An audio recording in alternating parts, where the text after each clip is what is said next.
les yoginis. Je vous propose de rejoindre votre tapis, soit tout seul, sinon vous pouvez aussi inviter les frères et sœurs, papa, maman, qui vous voudrez pour votre pratique. On va commencer par une posture qui nous permet de se recentrer, de se retrouver, qui s'appelle de la graine à la fleur. Vous allez venir ici, tu fais avec moi, posez le front sur le sol et imaginez que vous êtes une graine endormie dans la terre. Sentez votre dos qui respire et vérifiez que vous êtes vraiment relâché. Le bassin, vos fesses sont bien relâchées vers les talons. Votre tête est complètement posée sur le sol, vos épaules relâchées. Et on prend de grandes respirations dans le dos, on fait respirer son dos. Sentez à l'inspire comme le dos s'ouvre vers le ciel. Et à l'expire, vous sentez un peu plus le poids de votre buste sur vos cuisses. Grande inspire. Comme si on déployait des ailes dans le dos. Et à l'expire, on se sent lourd, lourd, lourd vers les cuisses et vers la terre. Et le souffle s'allonge. Puis cette petite graine, elle va germer, puis sortir de terre. On va redresser le buste, la tête en dernier. Ah, regarde, je suis plus une petite graine maintenant, je suis une fleur qui s'épanouit. Et à l'inspire, je laisse la fleur sourire à la vie, aller chercher avec ses pétales le soleil, la lumière. Et à l'expire, on peut revenir un instant à la terre et reprendre ce mouvement. 4, 6 fois, on vient se relâcher sur le sol. Et on inspire, la fleur se déploie. Fait rayonner ses pétales vers le soleil. À l'expire, on ramène à nouveau la graine vers la terre. Voilà, répétez ça autant de fois pour commencer à réveiller le corps en douceur. Et on va continuer de réveiller le corps et d'inviter maintenant un peu plus de lumière et de chaleur à l'intérieur de soi avec la salutation au soleil. On va venir debout. Et donc, sentir vraiment que tout le corps se réchauffe, que tout le soleil va venir illuminer, réveiller, éclairer le corps à l'intérieur.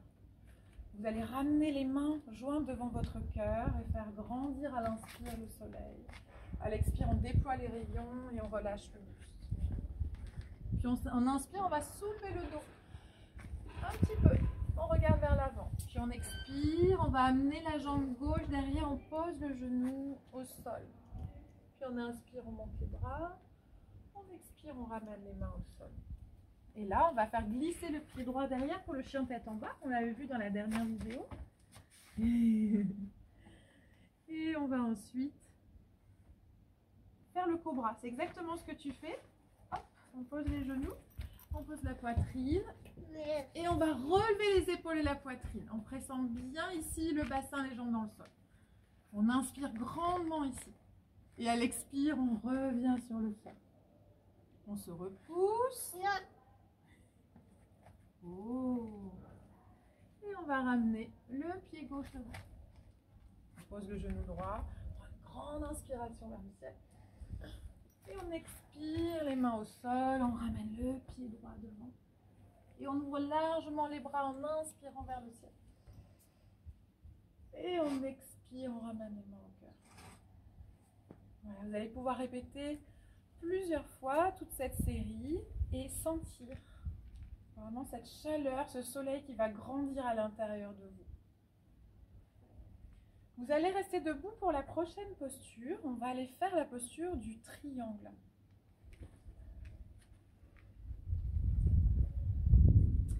Donc, vous allez vous amuser, surtout si vous êtes à deux ou à plusieurs, vous pratiquez en famille, à compter tous les triangles que vous allez pouvoir dessiner dans le corps. On a fait un grand pas avec les pieds droits. Et déjà, on voit ici un premier triangle qui se dessine. Puis on va ouvrir les bras et sentir qu'on est très très stable ici. Cette posture cultive la force, la stabilité que l'on peut créer à l'intérieur de soi. Et on va dessiner un autre triangle. Ici, là aussi, cette jambe et ce bras-là. Amusez-vous à compter tous les triangles que vous êtes en train de faire. Vous pouvez le faire en miroir, puis compter les triangles de la personne qui est en face de vous. On ramène la main là et hop, on fait juste bouger, déplacer les triangles. Donc vous voyez, on peut en regarder un là, on peut en regarder un là, ici. Et on essaie vraiment d'étirer le bras loin vers le ciel. On veut toucher le ciel avec le bras droit. Le regard suit, le ventre et la poitrine suivent aussi. Et on est fort, fort, fort dans ses jambes, très, très stable. C'est que cultive cette posture pour remonter. Et ensuite, on change la position des pieds. Selon votre âge, hein, peut-être ça vous parle d'avoir les pieds perpendiculaires. On tourne le pied gauche vers l'intérieur, le pied droit vers l'extérieur. On est stable à nouveau dans ses jambes, on regarde bien de face. On allonge les bras et on commence à dessiner les triangles de l'autre côté. Et on allonge ici. C'est comme si on voulait toucher le mur loin devant soi. On descend le bras, on tire le bras gauche cette fois-ci vers le ciel. Et on peut s'amuser un instant à regarder hein, la personne qui est en face pour compter ses triangles, pour regarder aussi les triangles qu'on a fabriqués dans son corps. Et ensuite sentir ici qu'on allonge le bras, qu'on tourne le ventre et la poitrine vers le ciel. C'est très très stable dans vos jambes. Et on pousse bien dans les jambes pour remonter. Et pour revenir, on amène les mains sur les hanches, les pieds parallèles. Et on peut faire un grand pas vers l'avant. Tu le mets là ton tapis pour faire du yoga avec moi? On va aller faire l'arbre. On continue de cultiver cette stabilité. Je vais faire l'arbre. Ah, tu sais bien le faire, hein? Waouh, bravo chouchou! Alors, si vous êtes avec des enfants assez jeunes, comme Gabriel, 2 ans et demi, voilà, on peut même leur proposer d'avoir juste le pied opposé sur le pied qui est au sol. Au début, ouais, superbe, superbe. Et puis au fur et à mesure que la stabilité se gagne, bravo, je suis impressionnée. On peut monter de plus en plus haut le pied, il faut peut-être le ramener à l'intérieur de la cuisse. Et puis chercher à poser le regard sur un point stable, à se grandir. On imagine une ficelle au-dessus de la tête qui nous emmène vers le ciel. Et ce qui va être très important maintenant, c'est de garder ici cette légèreté dans tout le haut du corps vers le ciel, mais de développer les racines de l'arbre dans la terre. Aujourd'hui, c'est une journée sans vent. Il y a souvent du vent sur notre région, donc peut-être qu'on peut laisser un peu le vent, peut-être pas du gros mistral, mais juste un peu de vent passer dans les branches de notre arbre. On n'est jamais complètement immobile, c'est normal. Et puis si jamais on tombe, c'est pas grave, ça fait partie du jeu. On recommence, peut-être qu'on a le pied ici, peut-être là, jamais sur le genou par contre, hein. Au-dessous, au-dessus. Et on essaye peut-être de ramener les branches ensemble, de les faire monter. Et de développer ici de la confiance en soi, de la stabilité. On sent notre mental plus fort. Et ensuite, tout doucement, on revient, on relâche. Et on fera l'autre côté. Choisissez. Si vous avez le pied à l'intérieur de la cuisse, c'est comme s'il y avait 2 aimants, hein, l'un vers l'autre qui s'attirent. La cuisse va se coller au pied et le pied va se coller à la cuisse. On ne peut plus l'enlever. C'est très fort, très stable ici. Le regard vers l'avant, la petite ficelle vers le haut, les pieds qui s'enracinent dans la terre et peut-être un peu de vent. Tu peux pas faire ça. Et on respire. Tu le fais? Tu le fais de l'autre côté? Tu le fais avec moi de l'autre côté? Tu peux pas. Alors on fait l'autre posture? Tu sais ce qu'on va faire? On va faire la posture que tu fais tous les soirs pour t'endormir. Les enfants, c'est nos yogis, nos maîtres yogis. On a beaucoup observé les enfants pour établir les postures. Et Gabrielle, quand elle est très fatiguée le soir, elle va poser, là moi je n'y arrive pas, mais elle va carrément poser la tête sur le sol et faire une posture qui ressemble à ça. Je suis sûre qu'il y a plein de parents qui se disent « Ah ben oui, mon enfant il fait tout le temps ça ». Et souvent il pose la tête au sol. Mais c'est pas pour rien, c'est une posture vraiment qui apaise, qui régule le système nerveux, qui va préparer à l'endormissement justement. Cette posture, on peut l'appeler posture de la mouette, de l'oiseau. Hein, on sent qu'il y a la légèreté dans les bras, mais il y a un relâchement dans la tête et l'arrière des jambes qui s'ouvrent. Vous verrez que les plus petits, hein, ils poseront complètement la tête sur le sol. Tu nous le fais, comme quand tu le fais le soir? Tu veux le montrer? Vas-y. Comme ça, quand tu poses la tête et que tu fais voler les bras. Tu le fais? Ouais, pose la tête. Voilà, voilà. Voilà, voilà, c'est ça. Hein? Voilà, parfait, exactement. Et bien c'est ça notre inspiration. Bravo, bravo, c'est parfait ma puce. Très bien. Ça va revenir. Puis Puis dans la famille des oiseaux, on va en faire encore un oiseau. Non. C'est l'aigle. Est-ce que tu veux essayer l'aigle? Non, oui. Oui? Tu viens avec moi? On va plier un peu les deux jambes. Et on va ramener cette jambe-là par-dessus l'autre. Waouh! Attends, je te tiens. Super! Et là, on peut faire voler ici les ailes de l'aigle. Si on arrive à faire carrément une liane autour de la jambe d'appui, c'est possible. On fait l'autre côté? Hop, hop, hop, hop, hop, hop, hop. Super! On fait voler les ailes. Génial. Waouh, waouh, waouh, waouh. C'est ça. Posture d'équilibre donc. Vous allez voir qu'après ces postures-là, vous allez vous sentir vraiment beaucoup plus fort. Puis après ce travail de posture d'équilibre, on va revenir au sol et travailler une force plus à l'intérieur. Réveiller à nouveau de la chaleur dans le ventre. Pour la posture de la barque, vous amenez le bout des doigts sur le sol. On bascule légèrement le buste vers l'arrière. On n'est pas en mode tortue, hein, on n'a pas le dos tout rond, on ouvre bien la poitrine. Et puis on va soulever les jambes. Et là, tu veux le faire avec moi? Tu veux coller tes pieds contre moi? Bon, vous voyez le truc, vous posez les pieds contre ceux de votre maman, votre papa, votre frère, votre soeur. Et après on peut trouver l'équilibre en ramenant les mains dans les mains du partenaire. Puis de là on peut ouvrir les jambes avec le partenaire.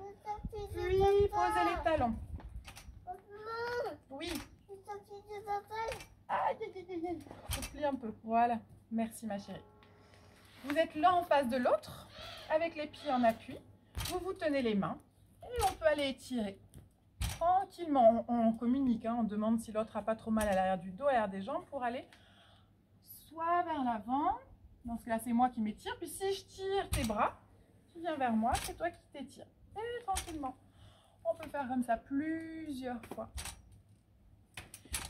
Puis après ça, on va aller replier les jambes et se mettre dos à dos. Tu veux venir contre moi, dans mon dos? Viens t'asseoir derrière moi. Tu veux essayer? Bon, notre yogini assistante pas très envie. Vous êtes dos à dos, mains sur les genoux. Si vous êtes de taille égale, vous allez voir que c'est agréable de prendre appui sur le dos de son partenaire et de sentir qu'il respire dans le dos. Si vous n'êtes pas de taille égale, c'est pas grave. On peut quand même faire cette posture. On va aller faire une torsion. Je viens donc par exemple, moi je tourne vers la gauche, je mets ma main droite sur mon genou gauche et je vais pouvoir mettre ma main gauche sur ton genou droit. Puis toi tu fais la même chose de l'autre côté, tu vas poser ta main ici. Et vous êtes donc en torsion, à deux. Vous ramenez bien la respiration dans le ventre et dans la poitrine. Vous continuez toujours à imaginer cette ficelle qui tire le sommet de la tête vers le ciel.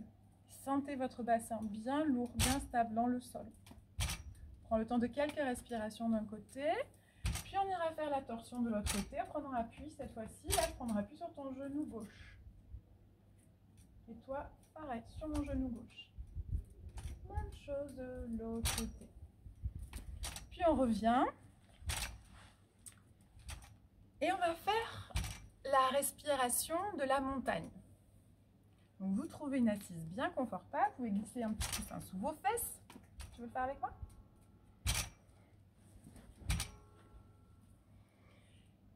Et vous allez imaginer devant vous une belle montagne. Imaginez son sommet soit très pointu, soit légèrement arrondi. Et vous commencez à prendre de grandes respirations. Puis on va gravir cette montagne en faisant une respiration alternée. Donc on va commencer par respirer que par la narine gauche. Donc vous allez boucher votre narine droite. Puis vous visualisez en train de grimper sur le côté gauche de la montagne au moment de l'inspire. Vous êtes arrivé tout en haut de ce sommet, vous prenez le temps de regarder le paysage et puis vous allez redescendre par le côté droit en expirant par la narine droite. Et là, vous allez à nouveau regrimper le côté droit de la montagne à l'inspire, toujours par la narine droite. Arrivé en haut, vous regardez le paysage au sommet de la montagne. Et vous allez expirer par la narine gauche et descendre le côté gauche de la montagne. Arrivé en bas, du côté gauche, vous allez remonter par ce côté gauche en inspirant par la narine gauche.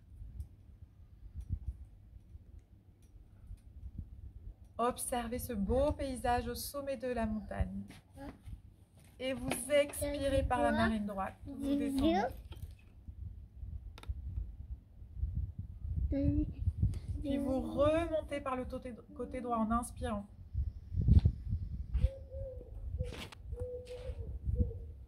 Prenez le temps d'observer le paysage. Et vous allez expirer par la narine gauche et vous descendez. Vous allez pouvoir faire ça autant de fois que vous voulez. Peut-être qu'au bout d'un moment, vous aurez bien pris conscience de la technique, vous aurez adapté la technique, donc vous pourrez fermer les yeux et juste visualiser cette montagne et faire l'exercice les yeux fermés. On restera les yeux fermés pour finir cette pratique. Donc toujours, vous devez être vraiment bien confortablement installé, les épaules relâchées, le visage détendu. On va terminer avec une petite méditation sur le thème des pissenlits. Donc vous allez ramener vos mains sur votre ventre, fermez vos yeux, et puis au bas de cette montagne, vous observez une clairière, un grand champ rempli de pissenlits. Donc ces petites fleurs jaunes, dorées, qui ont des petites boules de graines qu'on a l'habitude de souffler pour réaliser des vœux. Vous allez ramasser cette petite boule, inspirez profondément, laissez le ventre s'avancer, la poitrine se gonfler. Et puis vous soufflez sur la boule. Et là, en soufflant, vous allez envoyer un message à, par exemple, un groupe de personnes. Vous leur souhaitez d'être heureux. Là, je vous parle de façon générale, mais vous pouvez souffler ce bonheur à vos parents, à vos frères et sœurs, à des gens que vous ne pouvez pas voir en ce moment et qui vous manquent. Et puis peut-être, vous allez le faire plusieurs fois, vous allez voir, il y aura peut-être des personnes qui vont vous venir sans que vous ayez besoin d'y réfléchir, spontanément. Et peut-être même que vous pouvez envoyer ce bonheur à des personnes qui sont jamais de bonne humeur, pénibles, toujours en train de râler. Puis, après quelques répétitions, vous prendrez le temps d'envoyer ce bonheur, ce souffle du bonheur pour vous, pour les peut-être 2-3 dernières respirations. Donc je le refais avec vous. On a les mains sur le ventre, on inspire, le ventre se bombe, la poitrine s'ouvre. On a dans sa main imaginaire donc cette boule de pissenlit. On expire, on souffle sur la boule et on voit bien toutes les graines qui s'envolent et qui envoient du bonheur, du bien-être à quelqu'un qui nous est cher, quelqu'un de proche ou quelqu'un de loin en ce moment. Puis à la fin, on l'envoie pour soi, ce bonheur. Puis vous prenez un moment juste de silence où vous appréciez ce qui reste de cette expérience à l'intérieur de vous. Comment vous vous sentez? Comment vous respirez?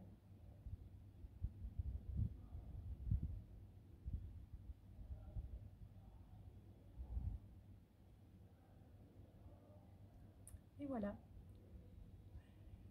Je vous souhaite une belle pratique. Bonne journée. Je vous embrasse.